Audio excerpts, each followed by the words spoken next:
नमस्कार दोस्तों, मैं आशा करता हूँ कि आप सब अच्छे होंगे, खुशी से अपने जीवन को स्पेंड कर रहे होंगे। साथ ही आज हम लोग बीपीएससी के स्ट्रेटजी के बारे में बात करेंगे कि आपको कौन सा बुक पढ़ना चाहिए, कौन सा बुक नहीं पढ़ना चाहिए। और सबसे पहले मैं आप लोग को बतलाना चाहता हूँ कि यह हम लोग का दूसरा चैनल है। एक और चैनल है जिसका नाम है failure reason IAS state PCS SI और यूजीसी नेट। जो वो चैनल है उस पर सिर्फ इंग्लिश का कंटेंट रहेगा और इंग्लिश में ही एक्सप्लेन सब कुछ किया जाएगा। उस उस चैनल को भी आप प्लीज़ लाइक शेयर सब्सक्राइब कर लें यदि उस चैनल को उस पर आनंद उठाना चाहते हैं। यह जो चैनल है हम लोग का इस दूसरा चैनल है जिसमें हम लोग जो चैनल का नाम है failure reason state PCS SI bank और एसएससी के बारे में वीडियो अपलोड होगा और आप लोग को ऑनलाइन भी सुविधा दी जाएगी पढ़ने के लिए। और पूरा हम लोग का सिलेबस कवर करेंगे, बीपीएससी का भी, पीटी का भी, मेंस का भी और साथ ही इंटरव्यू का भी। और सब जो हमारे फैकल्टी हैं जो आप लोग कोऑपरेट करेंगे। साथ ही एसआई के जो एसआई जो दरोगा होता है, जो एसआई कोई भी स्टेट पीसीएस कोई भी स्टेट का हो जो एसआई दरोगा होता है, उनसे संबंधित वीडियो इस चैनल पर आप लोगों को देखने को मिलेगा।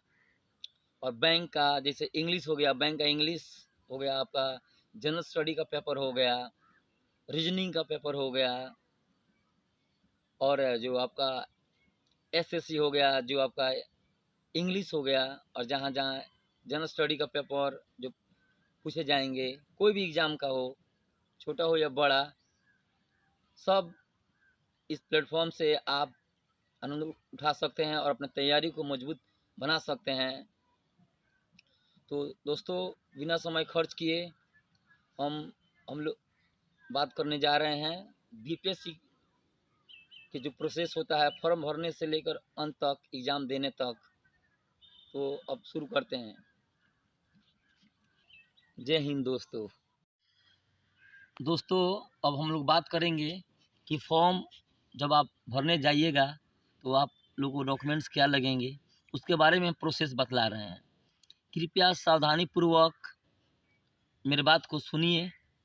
देखिए दोस्तों, जब आप लोग ऑनलाइन आवेदन भरने से पूर्व एक बात याद रखना है। आप लोग सुनिश्चित कर लेंगे कि जब आप देखिए क्या होता है, सबसे पहले आपके पास एक ईमेल आईडी होना चाहिए और जिसमें आपका मोबाइल नंबर मौजूद हो। फिर उसके बाद आप क्या कीजिएगा, ईमेल आईडी से फिर मोबाइल नंबर आप लोग को भविष्य तक उसको रखना है। ठीक है दोस्तों। और देखिए जो बीपीएससी का वेबसाइट है www.bpscbis.nic.in, आप उसको खोलेंगे। फिर आप उसको बाईं तरफ जाइएगा और जो टैब रहेगा अप्लाई ऑनलाइन, उस पर क्लिक कीजिएगा। क्लिक करने के बाद नया पेज खुलेगा। फिर आप बीपीएससी ऑनलाइन एप्लीकेशन पर क्लिक करेंगे। बीपीएससी ऑनलाइन जो एप्लीकेशन पर क्लिक करने के बाद ऑनलाइन से संबंधित पेज खुल जाएगा और उस पेज पर दो टैब जिसमें ऑनलाइन रजिस्ट्रेशन एवं लॉगिन दिखेंगे। आप देखिएगा, ऑनलाइन रजिस्ट्रेशन के टैब पर क्लिक करेंगे। जिस पद के लिए आवेदन करना चाहते हैं उसके सामने दिए गए अप्लाई बटन पर क्लिक करेंगे। क्लिक करने के बाद जो स्क्रीन पर रजिस्ट्रेशन पेज आ जाएगा। फिर आगे बढ़ने से पूर्व आप लोग देखिए दोस्तों, रजिस्ट्रेशन पेज पर अंकित विज्ञापन संख्या एवं नाम से संतुष्ट हो लेंगे और आवेदक का नाम, ईमेल आईडी, मोबाइल नंबर, जन्म तिथि, पता इत्यादि भरेंगे। मोबाइल नंबर एवं ईमेल जो आपका जो कन्फर्मेशन होता है रजिस्ट्रेशन पेज में, जो गेट ओटीपी का बटन है जिस पर क्लिक करने के बाद मोबाइल नंबर एवं ईमेल आईडी पर अलग अलग कोड आएगा, जिन्हें गेट ओटीपी बटन के बगल के बॉक्स में भरना होगा। उसके बाद सबमिट कर दीजिएगा। क्लिक करने के बाद आवेदक के ईमेल आईडी पर एक ईमेल आएगा, जिसमें आवेदक का यूजर नेम, पासवर्ड और लॉगिन लिंक होगा। रजिस्ट्रेशन पेज के सबमिट बटन पर क्लिक करने के पूर्व यह सुनिश्चित कर लेंगे कि उनके द्वारा भरी गई जो सभी विवरण या सूचनाएं जो सुस्पष्ट एवं सही है, क्योंकि एक बार सबमिट होने के उपरांत किसी भी प्रकार का संभव परिवर्तन करना संभव नहीं है। तो दोस्तों, सबसे पहले आप लोगों को ये सब ज़रूरी है, देख लीजिएगा। आवेदक पूरी तरह से संतुष्ट होने के बाद ही सबमिट बटन पर क्लिक करेंगे। यूजर नेम, पासवर्ड प्राप्त होने के बाद आवेदक ऑनलाइन रजिस्ट्रेशन के नीचे जो बने टैब लॉगिन पर क्लिक करेंगे एवं उनको प्राप्त यूजर नेम और पासवर्ड से लॉगिन करेंगे। लॉगिन करने के उपरांत डैशबोर्ड खुलेगा। आवेदक डैशबोर्ड पर नीचे बाईं तरफ क्लिक फॉर डाउनलोड जो चालान का ऑप्शन आएगा, उस पर क्लिक करेंगे एवं चालान पर प्रिंट लेकर निर्धारित शुल्क स्टेट बैंक ऑफ इंडिया के किसी भी शाखा में जमा करेंगे। निर्धारित परीक्षा शुल्क जमा करने के उपरांत तत्काल उसी दिन आवेदक पुनः लॉगिन कर डैशबोर्ड पर नीचे अपडेट चालान डिटेल्स में बने विभिन्न बॉक्स में चालान से संबंधित सभी जानकारी भरकर सबमिट बटन पर क्लिक करेंगे। आवेदक बैंक में चालान जमा करने के उपरांत उससे संबंधित सभी विवरण अपडेट चालान डिटेल्स में दिनांक ... तक निश्चित रूप से जो भी डेट हो सकता है उस रहेगा। और दोस्तों, जो एग्ज़ाम होता है पीटी,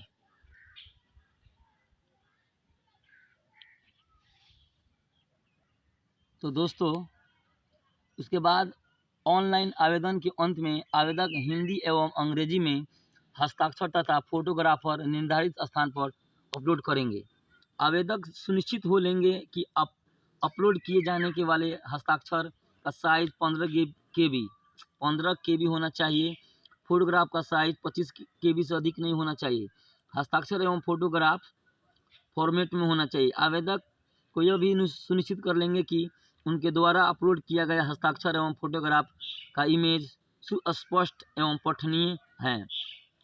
उसके बाद जो आप प्रीव्यू बटन पर क्लिक कर उनके द्वारा भरी गई सूचनाओं को देख सकते हैं एवं आवश्यकता अनुसार परिवर्तन भी कर सकते हैं। लेकिन जो विवरण रजिस्ट्रेशन करने के समय भरी गई है उसमें कोई परिवर्तन नहीं होगा। दोस्तों, आवेदक ऑनलाइन आवेदन में सभी प्रविष्टि निश्चित रूप से भरेंगे। कोई भी बॉक्स खाली रहने पर उसके प्रतिकूल फलाफल के लिए आवेदक स्वयं जिम्मेदार रिस्पॉन्सिबिलिटी होंगे। आवेदन को सबमिट करने से पहले आवेदक यह सुनिश्चित कर लेंगे कि सभी विवरण सूचनाएं जो आवेदक द्वारा दी गई है वह सही एवं सुस्पष्ट है। उनका फ़ोटो, हस्ताक्षर सही तरीके से अपलोड हो चुका है, क्योंकि एक बार फॉर्म सबमिट करने के बाद किसी भी प्रकार का परिवर्तन करना संभव नहीं है। दोस्तों, उसके बाद लॉगिन कर सुनिश्चित कर लेंगे डैशबोर्ड पर क्लिक फॉर एप्लीकेशन फॉर्म का बटन हट चुका है एवं डैशबोर्ड पर डाउनलोड फॉर्म के टैब में PDF डाउनलोड का ऑप्शन आ गया। अगर ऐसा नहीं है तो आवेदक पुनः आवेदन भरकर सबमिट करेंगे।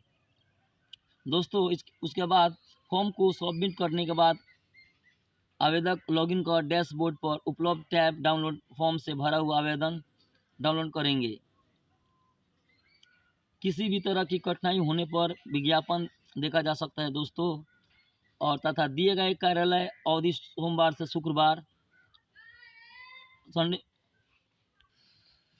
तो दोस्तों, अगर किसी भी तरह की कठिनाई होने पर विज्ञापन देखा जा सकता है तथा दिए गए कार्यालय अवधि सोमवार से शुक्रवार जो 10 बजे PM से लेकर 5 बजे AM तक निर्धारित हेल्पलाइन नंबर पर संपर्क किया जा सकता है। जो टेलीफोन नंबर भी है 0612 2215 मोबाइल नंबर है 75 449 03018 पर आप लोग संपर्क कर सकते हैं।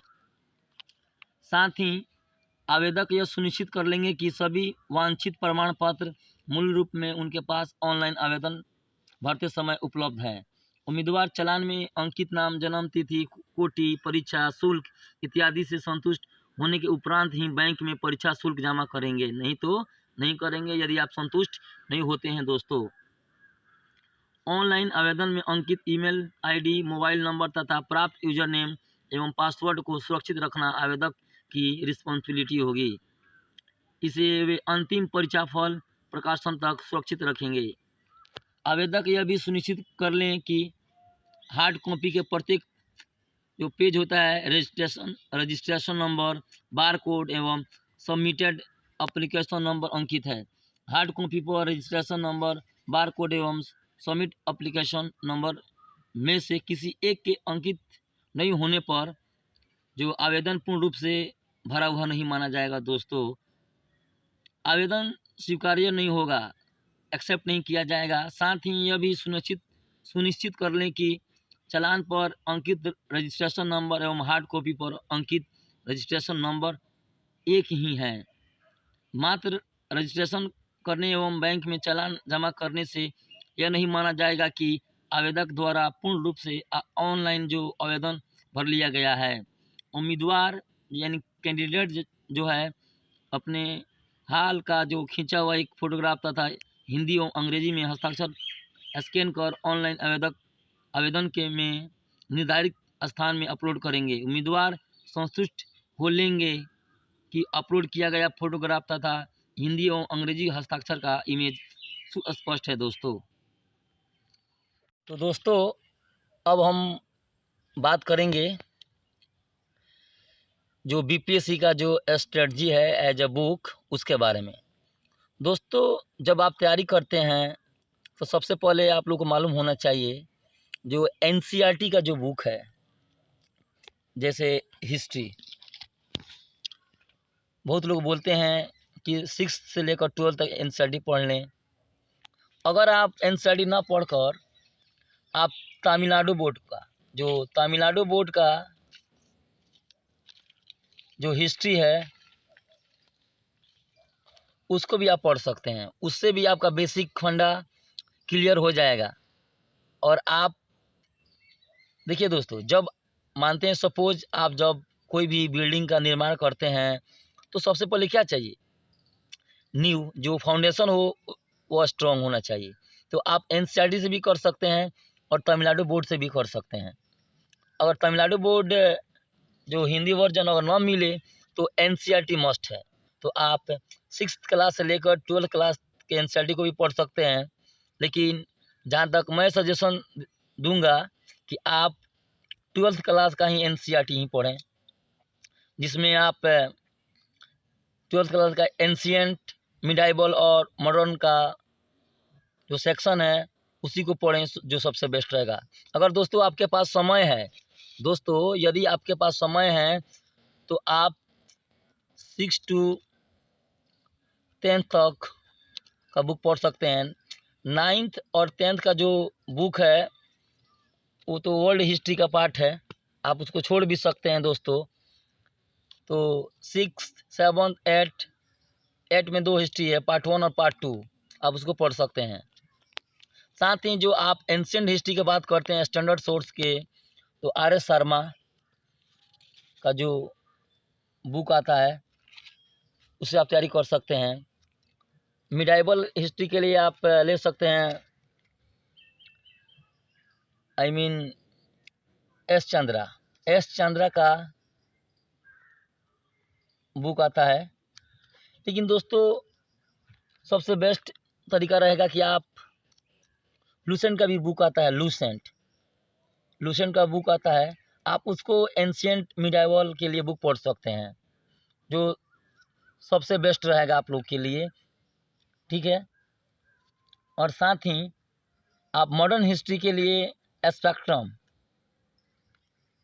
स्पेक्ट्रम पब्लिकेशन का बुक आता है, उसको आप रेफर कर सकते हैं, जो राजीव अहिर साहब का बुक है, वो बहुत बेस्ट है। और साथ ही जो उसमें जो अंत का जो देखिए, जो उसमें का लास्ट का जो हर चैप्टर का लास्ट का जो सारांश रहता है, वही आप उससे रिवीजन कर लीजिएगा, वही सबसे बेस्ट रहेगा हर चैप्टर के में है। जो जिसमें एक और बात मैं कहना चाहूँगा दोस्तों, कि जो चैप्टर है 1 से लेकर 38 तक है, और लगभग 850 का पेज है। आप उसको पढ़ लीजिए, कहानी आप समझ लीजिए, लेकिन जो आप रिवीजन करने का जो आप कोशिश कीजिएगा, तो हर चैप्टर के लास्ट में समरी दिया रहेगा, उससे कर सकते हैं। आर्ट एंड कल्चर के लिए मैं नितिन सिंघानिया का जो बुक है, उसके बारे में सजेस्ट नहीं करूंगा। जो बहुत बल्कि बुक है, मोटा बुक है, फैक्चुअल बुक है, तो उसे अपना पढ़कर, उससे बेस्ट है कि आप 11th क्लास का जो NCERT का आर्ट एंड कल्चर का जो बुक है, उसको रेफर कर सकते हैं और अपनी तैयारी को मजबूत कर सकते हैं दोस्तों। तो अब हम लोग बात करेंगे ज्योग्राफी के बारे में।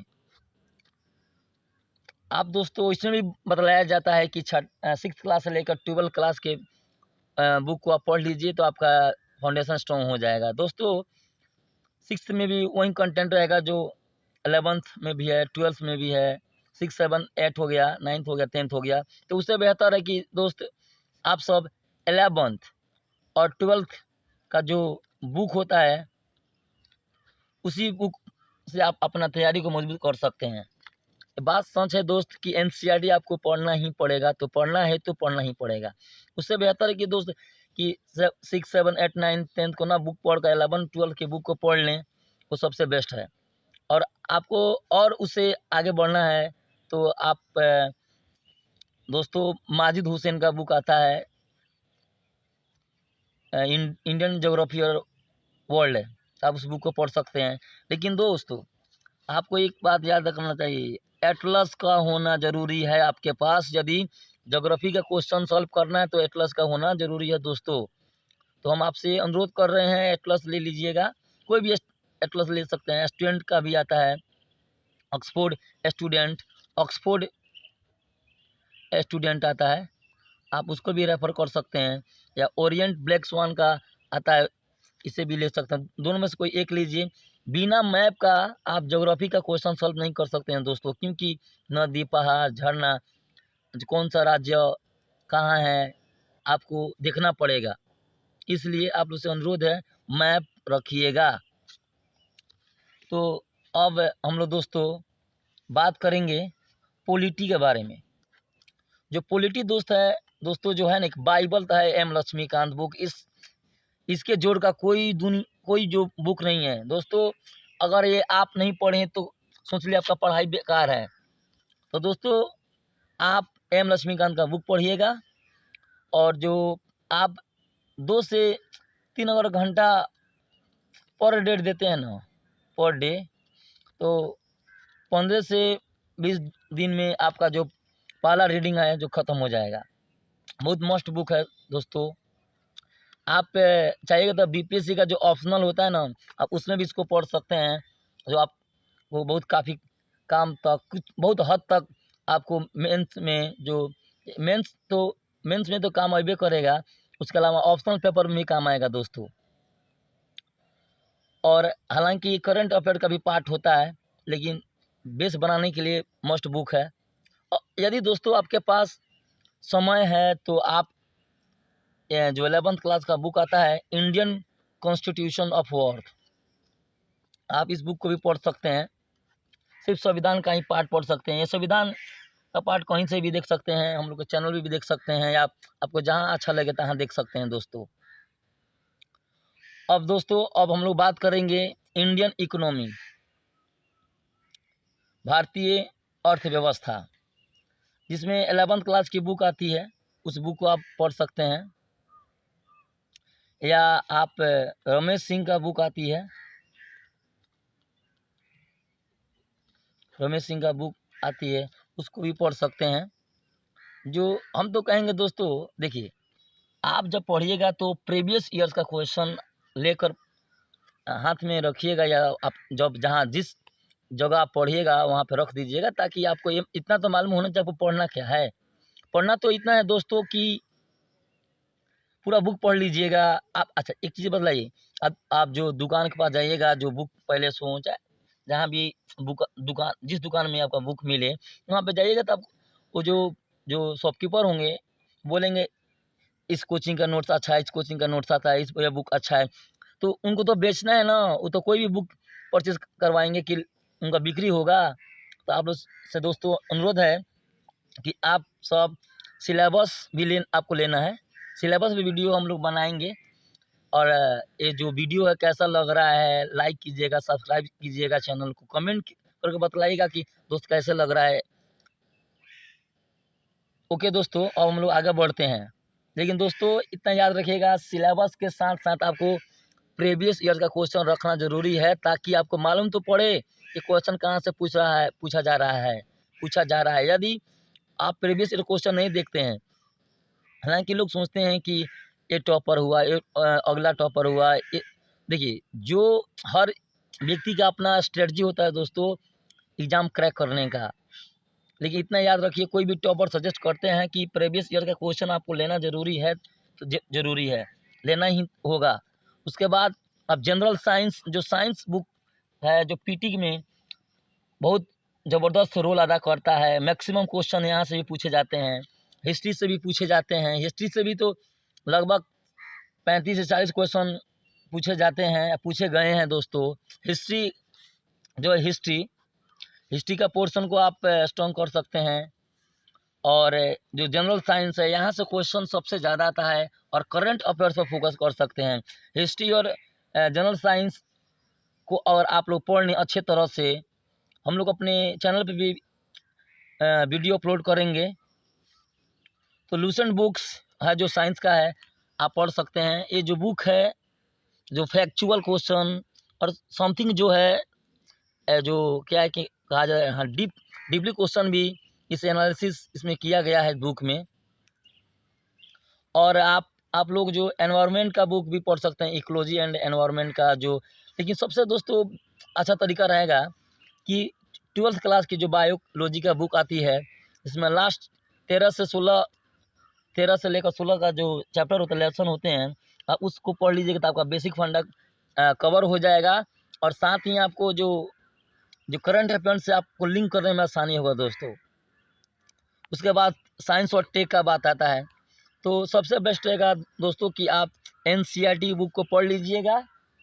और पढ़ने के बाद में जो आप देखिए पढ़ना है भी है, डीपली पढ़ना है।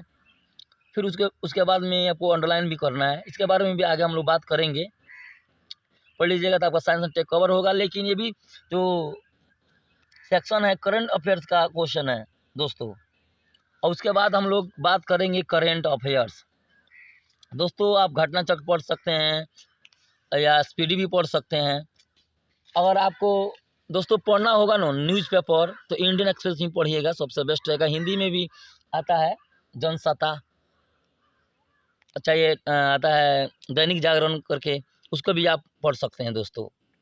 तो दोस्तों अब सवाल उठता है कि आप लोग नोट्स कैसे बनाए हैं। सब कोई जानते हैं कि इतना बुक पढ़ना है तो नोट्स कैसे बनाया जाएगा। तो दोस्तों मैं यही कहना चाहूँगा कि आप फर्स्ट रीडिंग में नोट्स कभी मत बनाइएगा।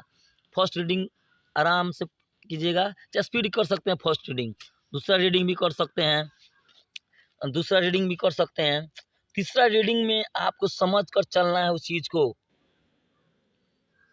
और फोर्थ रीडिंग में आप अंडरलाइन कीजिएगा। फोर्थ रीडिंग में आए दोस्तों अंडरलाइन कीजिएगा, चाहे आपका हिस्ट्री का सेक्शन हो, चाहे आपका पॉलिटी का सेक्शन या ज्योग्राफी का सेक्शन हो, चाहे इकोनॉमी का सेक्शन हो, या साइंस का हो, या एनवायरनमेंट का हो, या साइंस एंड टेक हो। आप सबसे पहले दोस्तों फोर्थ रीडिंग में ही आप अंडरलाइन कीजिएगा। फिफ्थ रीडिंग में जब कीजिएगा आप नोट्स बनाइएगा, नहीं तो पता चलेगा दोस्तों कि पहले ही रीडिंग में आप नोट्स बनाना चालू कीजिएगा तो आप बुक को ही छाप दीजिएगा। उससे बेहतर होगा, आपको दुख लगेगा, बाद में हेजिटेशन होना शुरू होगा। आप सोचिएगा कि ये पढ़ लें वो पढ़ लें, और लास्ट में छोड़ना पड़ेगा दोस्तों। तो आप लोग से अनुरोध है दोस्तों कि कृपया सही स्ट्रेटजी बनाएं, अपने जीवन को और अपने लाइफ को ग्रो करें। साथ ही दोस्तों जो हम लोग बात किए कुछ नोट्स के बारे में। तो बस दोस्तों हो गया। यदि आप लोग को ये वीडियो अच्छा लगा तो प्लीज़ लाइक कीजिए, सब्सक्राइब कीजिए और शेयर कीजिए और कमेंट कीजिए, और जो बेल आइकन है उसको प्रेस कीजिए, और ताकि जब प्रेस कीजिएगा तो कोई भी नोटिफिकेशन होगा आप तक पहुँच जाएगा और आसानी से पहुँच जाएगा दोस्तों अगर ये वीडियो आपको अच्छा लगा है तो कमेंट ज़रूर कीजिएगा, हम लोग को बतलाइएगा कि वीडियो कैसा लगा, ताकि हम लोग आगे अब नोट्स के बारे में भी बतलाना है, करंट अफेयर्स के बारे में भी बतलाना है, सिलेबस के बारे में बतलाना है कि आपका कौन सा चैप्टर पढ़ना है, कौन सा चैप्टर नहीं पढ़ना है, ताकि आपका जो रणनीति है उसमें हम लोग कुछ योगदान दे सकें, और अपना जो तैयारी है आप उसको लॉन्ग टर्म तक ले जा सकें, और जो आप लोग सोचे हैं बीपीएससी एज डीएसपी का जो सफ़र, उसमें अपना कंट्रीब्यूशन दे सके दोस्तों। ओके दोस्तों, जय हिंद दोस्तों।